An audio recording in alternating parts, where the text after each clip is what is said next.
갑작스러운 건강 이상은 당황스러울 수 있습니다. 어떤 증상이 나타났을 때 병원에 가야 할지, 그리고 그 전에 어떻게 대처해야 할지 증상별로 자세히 알려드릴게요. 응급 상황 즉시 병원에 가야 할 때 119 신고 또는 응급실 방문. 다음과 같은 증상이 나타나면 시간 지체 없이 즉시 119에 전화하거나 가까운 응급실로 가야 합니다.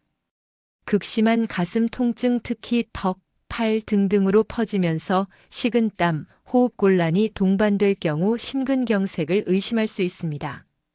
갑작스러운 호흡곤란 또는 심한 숨찬 말을 하기 어렵거나 입술이 파래지는 경우, 의식 변화, 갑자기 쓰러지거나 부르거나 흔들어도 깨어나지 않는 경우, 또는 의식이 혼미한 상태, 반신마비 또는 언어장애, 한쪽 팔다리에 힘이 빠지거나 감각이 없으며 말이 어눌해지거나 남의 말을 이해하지 못하는 경우, 뇌졸중 의심, 심한 외상 교통사고, 높은 곳에서의 추락 등으로 인한 심한 출혈, 골절 의심, 머리 손상 등, 심한 복통, 칼로 찌르는 듯한 통증, 배가 딱딱하게 굳어지거나 열이 동반되는 경우, 맹장염, 장폐색 등 응급질환, 대량 출혈, 지혈이 안 되는 심한 상처나 구토, 기침 시 피가 대량으로 나오는 경우, 고열과 함께 나타나는 경련, 의식 저하, 심한 두통, 뇌수막염이나 기타 심각한 감염 의심, 약물 오남용 또는 독극물 섭취, 빠른 진료가 필요한 상황, 당일 또는 다음날 병원 방문. 응급 상황은 아니지만 증상이 계속되거나 악화될 수 있으므로 최대한 빨리 병원에 방문하여 진료를 받아야 합니다. 고열 38.5C 이상이 지속되거나 해열제로 조절되지 않을 때, 특히 어린이나 노약자, 만성질환자는 주의해야 합니다. 심한 구토 및 설사, 탈수 증상이 나타나거나 기운 없음, 소변량 감소, 어지럼증, 복통이 심할 때, 배뇨시 통증, 혈뇨, 잔뇨감, 요로 감염이나 신장 문제일 수 있습니다. 소화불량과 함께 지속되는 속 쓰림, 복통, 위염, 역류성 식도염, 위궤양 등을 의심할 수 있습니다. 눈의 통증, 시력 저하, 갑작스러운 시야 변화, 안과 질환일 수 있으므로 안과 진료가 필요합니다. 귀의 통증, 분비물, 청력 저하, 중이염이나 기타 귀 질환일 수 있습니다. 피부 발진과 가려움증이 심하고 전신으로 번질 때 알레르기 반응이나 감염일 수 있습니다. 지속되는 어지럼증, 균형 감각 상실, 이비인후과 또는 신경과 진료가 필요할 수 있습니다.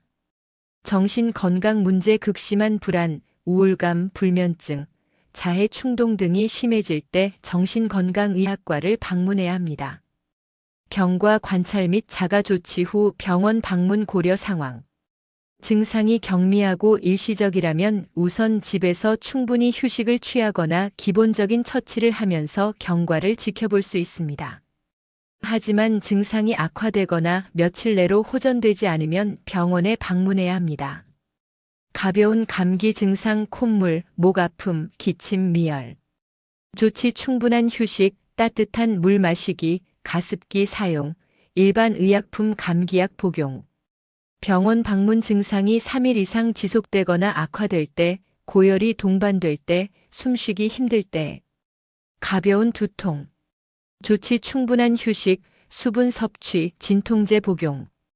병원 방문 갑자기 심한 두통이 시작되거나 구토, 시야 이상, 팔다리 마비 등 신경학적 증상이 동반될 때, 근육통, 가벼운 염좌.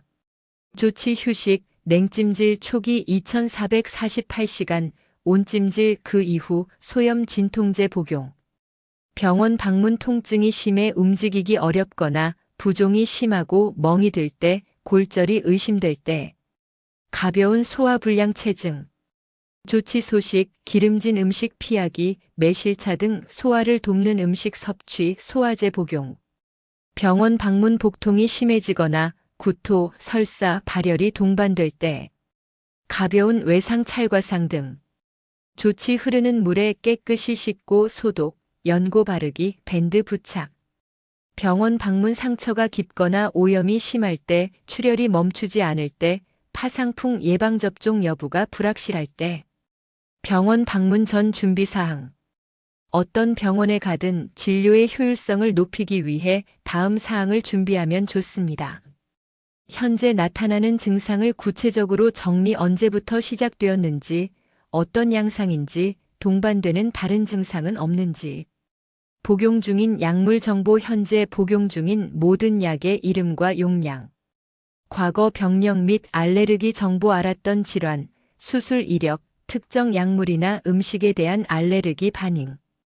해당 진료과, 확인 증상에 맞는 진료과를 미리 확인하고 방문하면 좋습니다. 소화기 문제는 내과, 피부 문제는 피부과, 눈 문제는 안과 등. 이 정보가 도움이 되셨기를 바랍니다. 건강은 항상 예측 불가능할 수 있으니 자신의 몸에서 보내는 신호에 귀 기울이고 필요하다면 주저하지 말고 전문가의 도움을 받는 것이 중요합니다.